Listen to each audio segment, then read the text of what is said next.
techniques sont cachées derrière les coulisses du théâtre. Là, on est donc sur le plateau, sur la scène du Théâtre du Palais-Royal, et on se trouve dans la cage de scène. La cage de scène, c'est tout le volume que comporte la scène. Une cage de scène qui permet aux éléments de décor de partir dans les cintres. Il y a 9 mètres de hauteur entre le plancher et le plafond du Théâtre du Palais-Royal.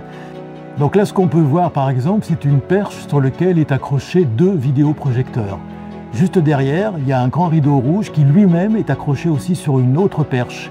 Et on peut accrocher en effet des lumières, des projecteurs, des éléments de décor qui apparaissent ou disparaissent en fonction de la mise en scène et de la pièce. Selon vous, c'est quoi la partie la plus impressionnante à voir dans les coulisses de ce théâtre? C'est là où je suis, c'est-à-dire le foyer des comédiens. Le foyer des comédiens qui va passer directement, évidemment, de l'ombre à la lumière en accédant à la scène où bien évidemment le spectacle va se jouer dans maintenant à peu près un quart d'heure.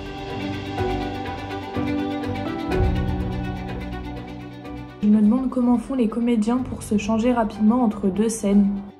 Ils se changent rapidement entre 2 scènes, les comédiens, grâce aux habilleuses qui sont présentes déjà en amont, puisqu'elles préparent, elles lavent, elles entretiennent les costumes. D'ailleurs, Lison, actuellement, est en train de préparer le corset d'un des personnages qui va intervenir ce soir. Et de fait, aussi ensuite, rejoindra le plateau pour aider les comédiens à se changer pendant que le spectacle se déroule. Pour aller au plus vite, il y a plusieurs techniques d'habillage.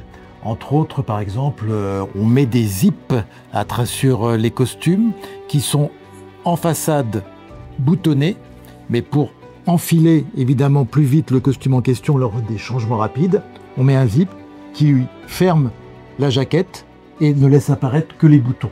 Et pour aller aussi plus vite dans les changements rapides, il y a la mise. Ce qu'on appelle la mise, c'est le fait de positionner les costumes qui attendent le comédien. Le comédien arrive pendant le jeu très rapidement pour enfiler très rapidement les costumes, et la façon dont on pose les costumes permet évidemment d'être plus efficace et d'aller plus vite pour le changement rapide. Que deviennent les décors et les costumes quand on ne joue plus la pièce? Les décors et les costumes, une fois que le spectacle est terminé, sont stockés éventuellement dans un entrepôt que nous avons, nous, à l'écart de Paris, ou éventuellement aussi dans nos caves pour les accessoires. Ils sont stockés particulièrement pour une bonne raison, c'est qu'en l'occurrence, ils vont resservir l'année qui suit, ou en tout cas après le spectacle, pour une tournée dans toute la France.